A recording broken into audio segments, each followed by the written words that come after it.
Hi, it's Tim Kelley with another video in our ongoing series about the new paradigm of business.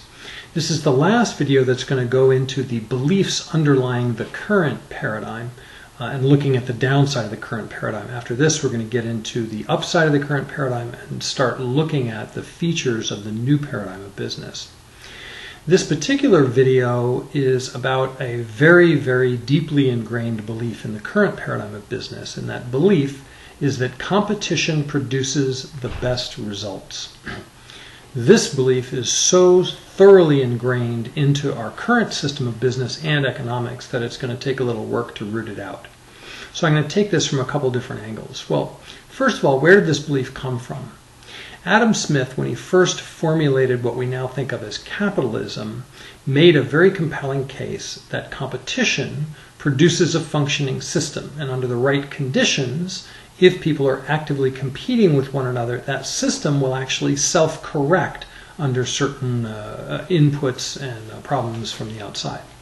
So that clearly is true, and we've demonstrated that over the last few hundred years, but that original statement that this would be a functioning system has somehow grown into a belief that competition produces the best possible results, and that this is in fact the best possible system, and that if all we did was allow the competitive win-lose dynamic to play itself out, it would solve all our problems and correct all the ills and right all the wrongs.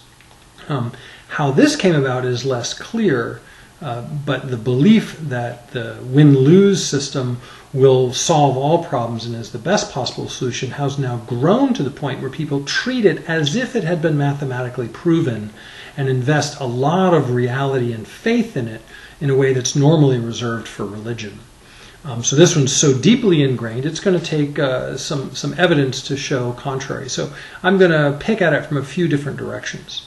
So the first direction is theoretical. So John Nash, the mathematician who was featured in the movie A Beautiful Mind, won the Nobel Prize for proving that every multiplayer competitive game has at least one equilibrium point, called a Nash equilibrium after his. And in that equilibrium point, people are incented to keep playing the same because if they do something different, it will disadvantage them.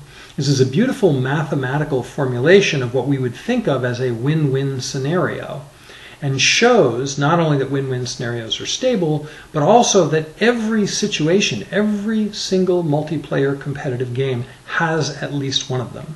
And business is nothing if not a multiplayer competitive game. Now, we're not trained to look for these win-win scenarios because we're trained to rely on competition to sort things out.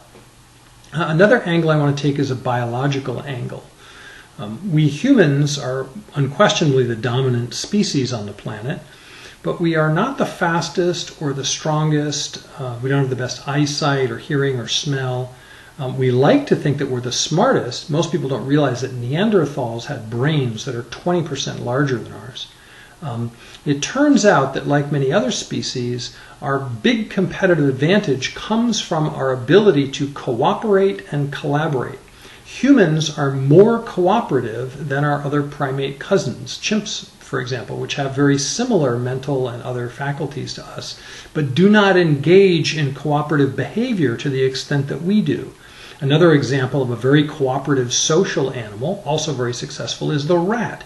So we're actually much more like rats in that we actively collaborate and will do things to help one another when there's no apparent advantage to us individually.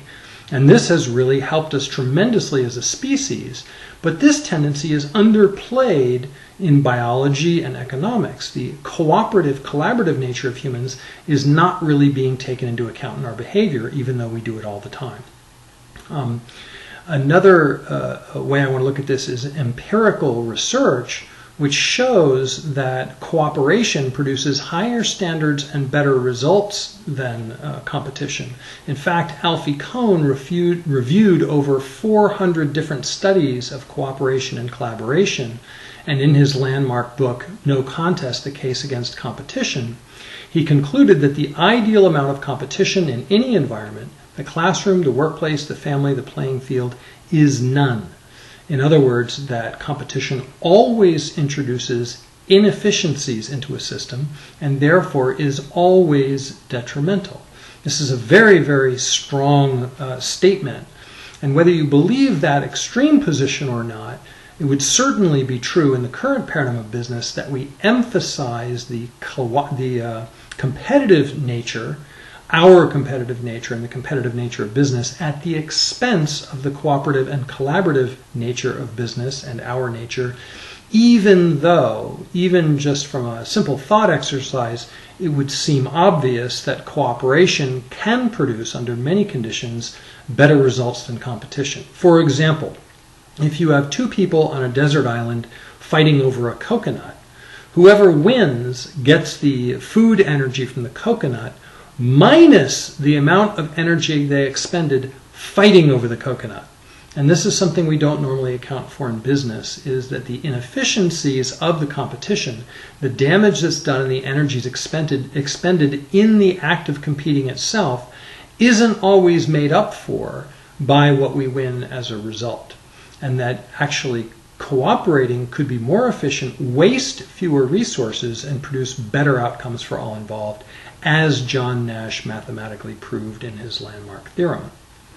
So, where does this leave us? Well, it leaves us in an interesting situation, because all of economics, or nearly all of economics, nearly all of business, is based on this belief that competition produces the best results, and is designed into all of our compensation systems, even though it stimulates individual competitive behavior within an organization at the expense of collaboration, cooperation, and team behavior.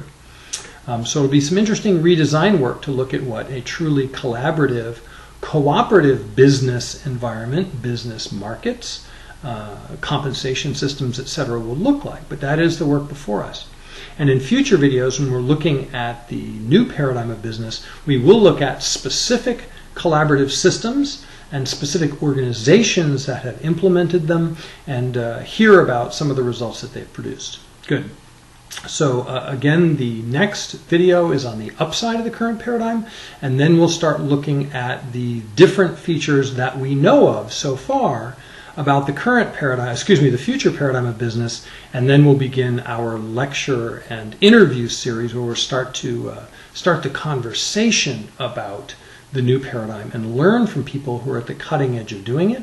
And then we're going to involve you in helping to understand the current paradigm better and understand the new paradigm better. Thanks so much for watching.